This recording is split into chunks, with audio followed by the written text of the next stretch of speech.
علی بیٹا، آج آپ سوچوں میں بہت گم نظر آ رہے ہیں، خیریت تو ہے؟ جی ابو جان، میں یہ سوچ رہا ہوں کہ اس سال جب میٹرک کا رزلٹ اناؤنس ہوا ہے یا انٹرمیڈیٹ کا رزلٹ اناؤنس ہوا ہے تو اس میں جتنے بھی پوزیشن ہولڈرز ہیں تمام کا تعلق غریب گھرانوں سے ہے۔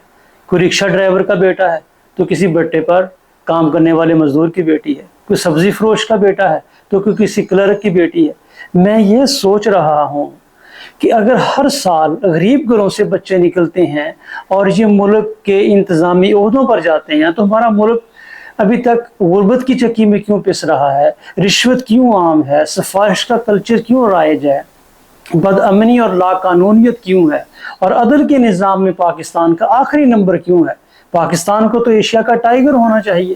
ہمارے معاشرے میں یہ عام طور پر تصور پایا جاتا ہے کہ غریب گھروں سے نکلنے والے اسٹوڈنٹس وہ لوگ کے زیادہ وفادار ہوتے ہیں، اور جب ان اسٹوڈنٹس سے بھی انٹرویو لیا جاتا ہے تو یہی کہتے ہیں کہ ہم پاکستان کو دنیا میں نمایاں مقام دلائیں گے، پاکستان کو ہم عظیم سے عظیم تر بنائیں گے، اور پاکستان کو ہم اس کا کھویا ہوا مقام دلائیں گے۔ آپ کو آکٹوپس اور آکاش بیل کا پتہ ہے؟ جی ابو جان، سمجھا نہیں۔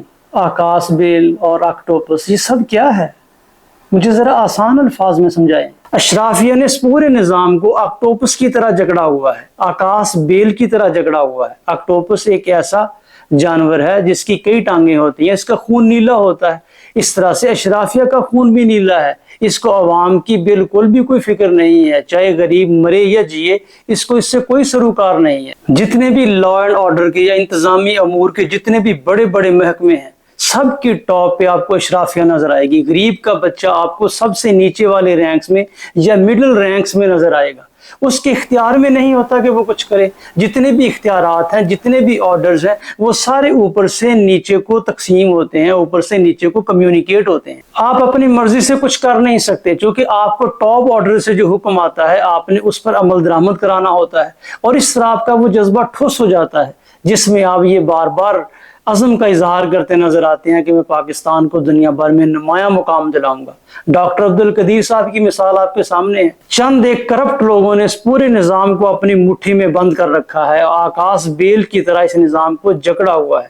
آکٹوپس اپنے شکار کو اپنی ٹانگوں سے اس طرح سے جکڑ لیتا ہے، آکاش بیل بھی جس درخت پر ہوتی ہے اس کا خون چوستی رہتی ہے، درخت کو بڑھنے ہی نہیں دیتی، اس کی جڑوں تک کو اپنے قبضے میں کر لیتی ہے، اور اس طرح سے وہ درخت مر جاتا ہے۔ جب تک عوام ایک انقلاب کے ذریعے سے اس اشرافیہ کو نہیں مار بگاتے، اس اشرافیہ سے جان نہیں چھڑا لیتے، تب تک ہم عوام پستے رہیں گے۔ ہمارے مقدر میں پستی ہی پستی، ذلت ہی ذلت، اور رونا دھونا ہی لکھا ہوا ہے بیٹا۔